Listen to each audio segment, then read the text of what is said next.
Hi, and thank you for joining me this week at Powerhouse Mexico Edition, where you learn to invest and buy in Mexico. This week we have Nancy Soberanis, the lawyer who last time came and talked to us about the processes and procedures of buying in Mexico, everything you need to know legally before buying a house. Today she is back as my guest one more time, and today we're going to talk about the process after buying. Thank you so much for coming back, Nancy. How are you? Happy to be here again, and I think today we can solve some other answers that comes after you purchase a property. So stay tuned. Wonderful. So, what do we start with? Should we start with the residency? I mean, there's so many Yes, things, but we're going to start with residency. And how does it work? A lot of people have a lot of questions. Can I be a resident and what does it take? correct. I think it's a I think it's the main point where we can start. The most important thing is to say that to become a Mexican resident, you need to start the procedure abroad, whether you are in the States or any other part of the world. But you need to get an appointment at the Mexican consulate at any part of the world, and then there is where you start the application. And when you come to Mexico, then we can do the rest of things. Wonderful. And what about household goods?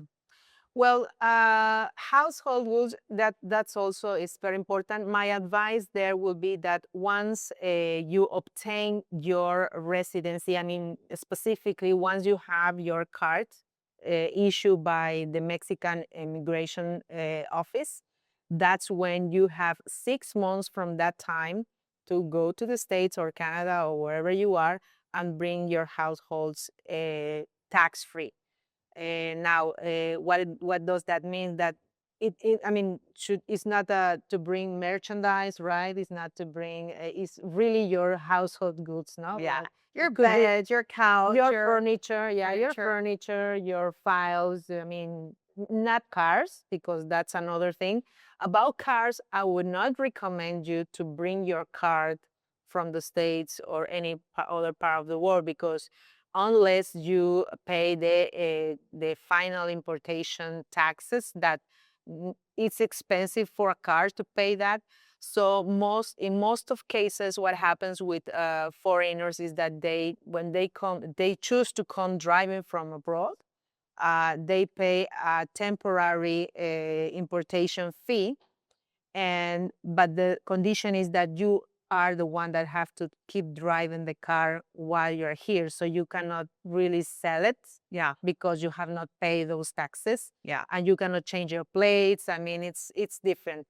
So I would suggest in that specific case that unless there's a very important reason why you decide to do so, I would rather recommend to buy a car here in Mexico. And everybody that knows me knows I love Sisal. Sisal is my puppy. What if I am in the United States and I can't live without my dog? I want to bring my dog with me to Mexico. What do we do then? Yes, in these days there are also several entities or individuals that provides this service.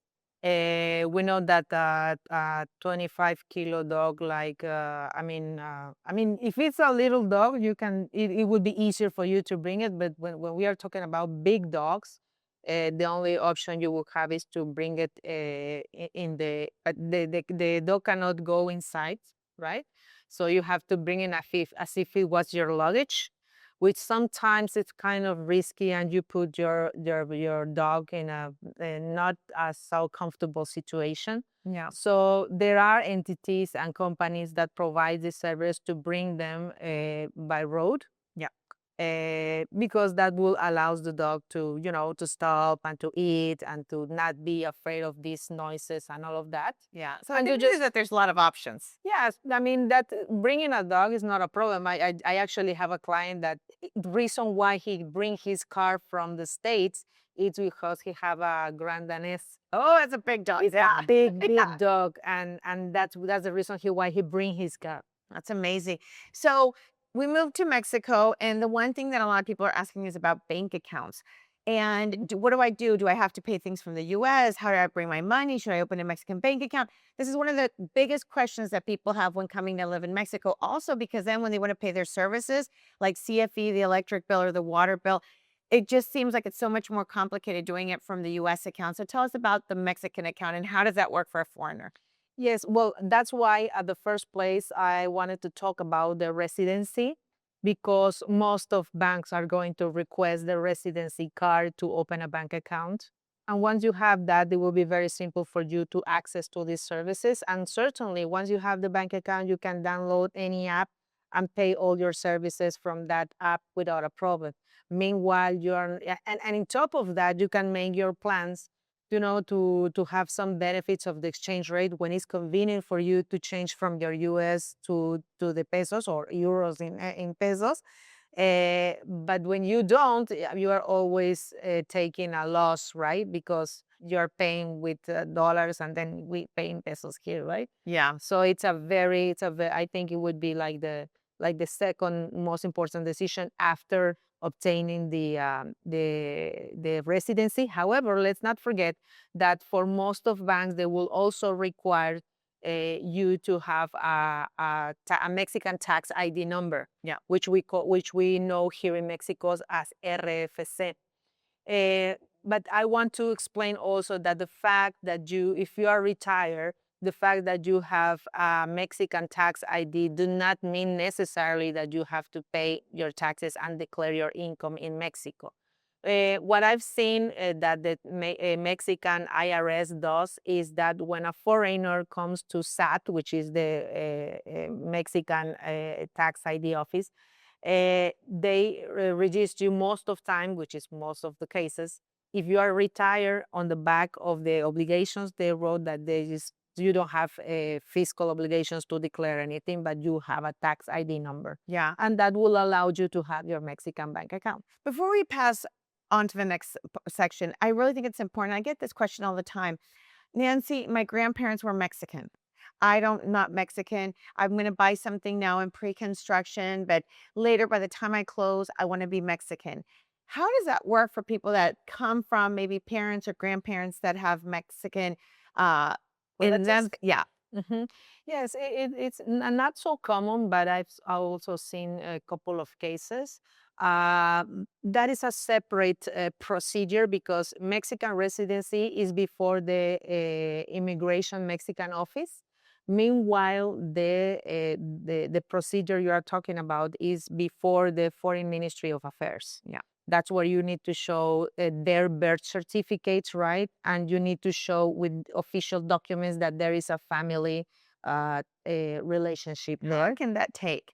Because the reason I Well, ask is if a client wants to close in a year from now, but they don't have the RFC and they don't want to become just a resident, they want to become a national Mexican mhm. because of their relatives, how long can that take, that process? I mean, last time I checked, it could take 6 months. Okay, that's It good could to take know. 6 months, and foreigners can start the procedure in any Mexican consulate abroad. Nice. Ultimately, you might receive your last paperwork here. And actually, pues, that will be like better, no? But I mean, you are not tied by the distance. You can start the procedure at the Mexican consulate that is nearest from you. Yeah. So you bought your house, you've moved to Mexico, it's tax time. I think one of the things that I love the most about Mexico versus everywhere in the world is the property tax in Mexico is so low. Tell us about that. Yes, well, the property tax in Mexico is used, I mean, by law, to have access to these public services, right? However, one of the difference that I always explain to the clients that they are always surprised when they see how much are their closing costs Yep. because in the US and Canada used to be lower. And people save up the entire year to pay their property tax. I know in the US, a house that's maybe $300,000, their property tax can be $20,000, $30,000. So Correct. they're like, oh my God, every month they have to put aside. But here in Mexico, you ready to give Yes. them the good news? Yeah. So that's the argument I explain them when they are purchasing a property and we send them the closing costs. They go, "Whoa, no, Yeah. I don't pay these huge amounts in my country, but this is what I'm saying. This is a closing cost. Most of the money goes to the city, Yeah. actually, And but after that, the property tax will not be a huge amount. And I want to tell people specifically what that is. Closing costs in Quintana Roo are an average for a foreigner about 9%, 8 to 9%. Here in Yucatan, the average closing cost is about a 5%. Okay. And your property taxes are 0.005% of whatever that apartment is valued at or that house is valued at. So just to give you guys an idea, my apartment in Tulum, $150,000. I think I paid $40 this year in my property tax. Oh, it could go, it depends, no? It depends on the services and that. But for example, in Playa del Carmen, it could go from 8,000 pesos to 15,000 pesos. About That would be, $400 to Mhm. $700 for the entire year. Yes, for the It's entire year. amazing. And if you do it early in the year, you get 40% off. That's right. That's right. Well, now if you have, I think, more than 60 years, you get that discount also. Nice. So with age, you get 40, 50% off. And also, if you pay in January your taxes, you also get that A discount. discount. So that's really great. What else is there to know after moving to Mexico? Well, we already spoke about the car, the bank account, the tax ID, the resident card, the dogs. HOA, you finally HOA. bought the house and you have to deal with what's going to happen at the property. Tell us, I think, and this is a lot of things that people are getting confused because they go, who's going to take care of the maintenance? Who's going to do it? Well, you as an owner, you have to gather with the other neighbors that are also owners and between you guys really put this in action. Tell us about that process. Yes, that's a very interesting procedure, I think. And I would like to make a parenthesis here because when you buy a property and if you buy an apartment in a development with so much amenities, Yeah. you need to understand that along the time, the building will require to keep good maintenance for you to keep your profit on that of your return of investments and all of that, right? Yeah. Because it's an investment, it's your patrimony. So eventually, the annual budget for that maintenance will increase as a matter of inflation, right? Yeah. So what I see, it's important to be involved. This is a very it is the number one recommendation to be involved. When you hire a management company to run your HOA, you need to oversee that this management company is really capable, that they have the people that really specialize on the needs of the building.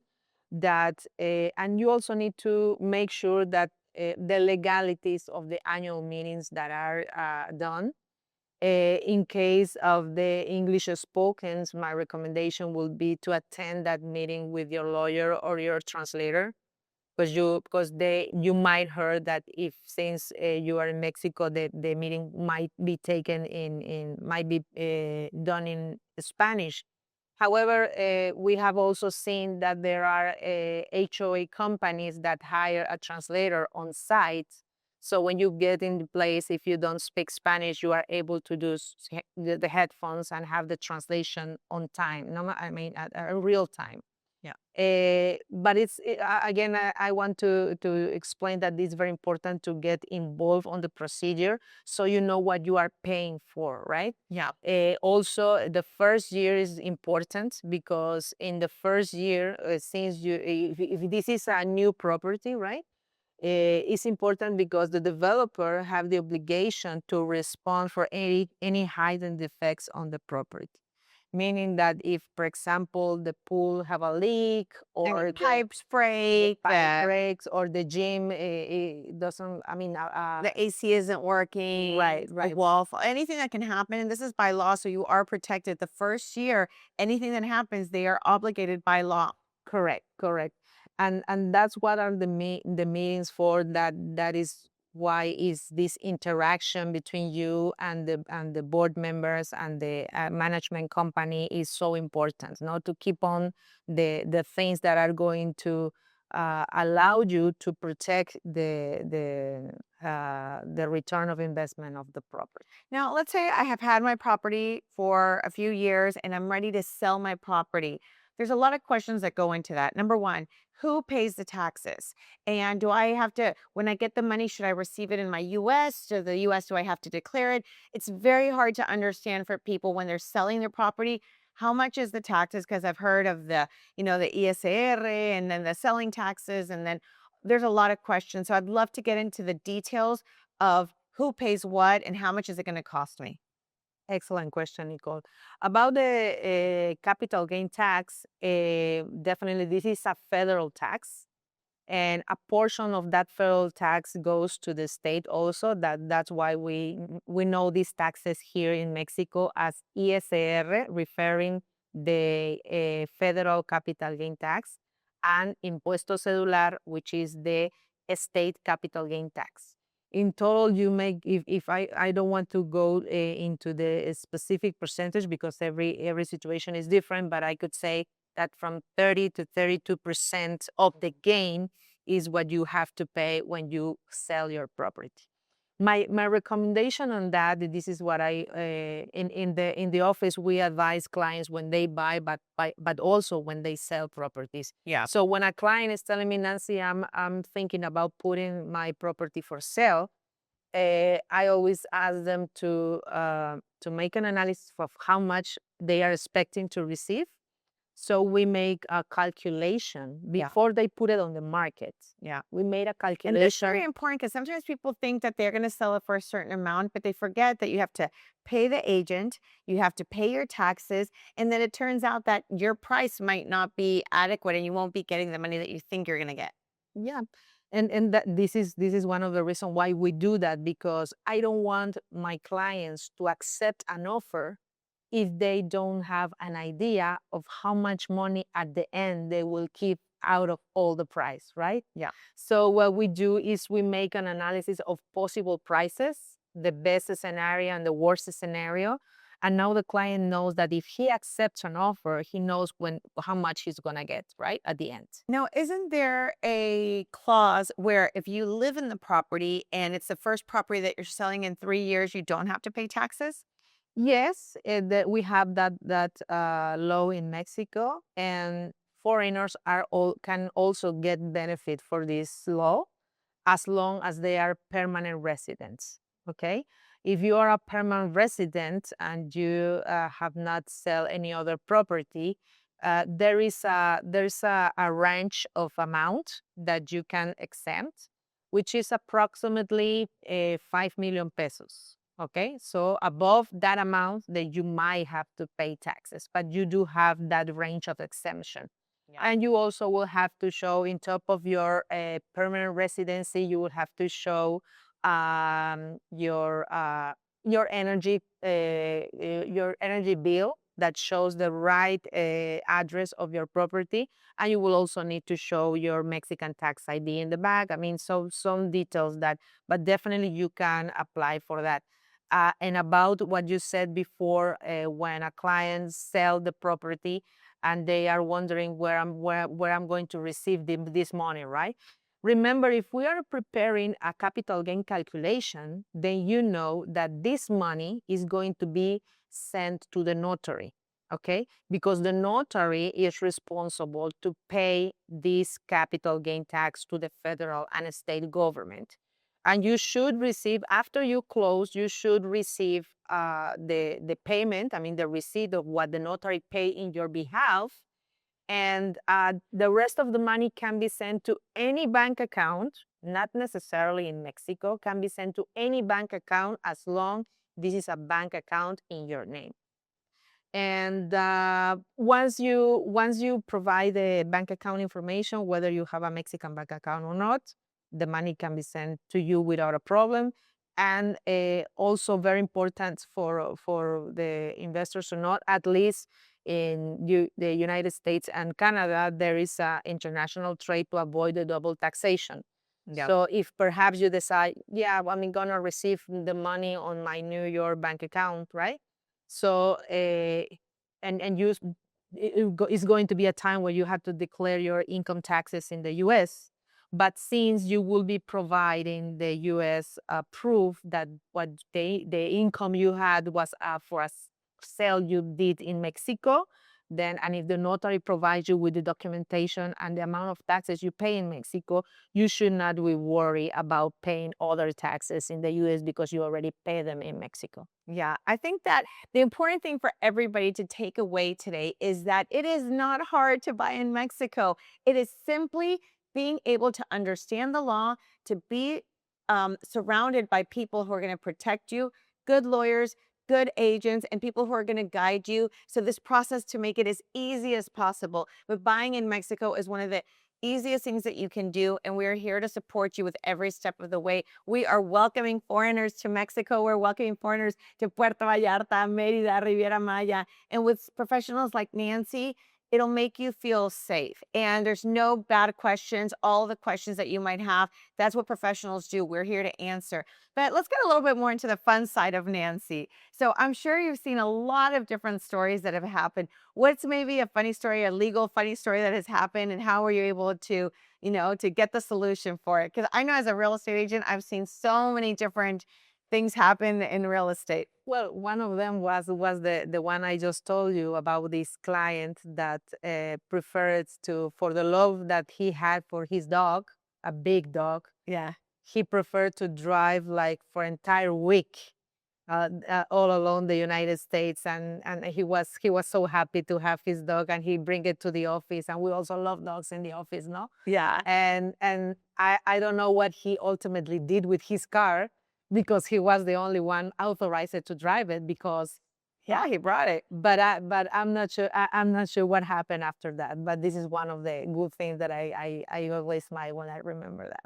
Yeah, I think it's really wonderful. And I think it's important that, no matter what your situation is, and I know sometimes it can be a little nervous, to move to Mexico, to move to a new country. You want to be sure that your money is protected. You want to live the dream of living in paradise, but you want to make sure that you don't make a mistake. And the way that you don't make a mistake is by knowledge, just understanding how it works in Mexico. So here, Nancy will be helping you out with all your legal issues, all your legal questions, and I will be helping you find your perfect home in paradise. So get ready because Mexico is waiting for you. This is Powerhouse Mexico Edition. Thank you so much, Nancy. Thank you This for is the having me. second time you joined us, Yes, I and was I'm happy. sure they're going to have a lot of questions for you. Sure, call us. Feel comfortable.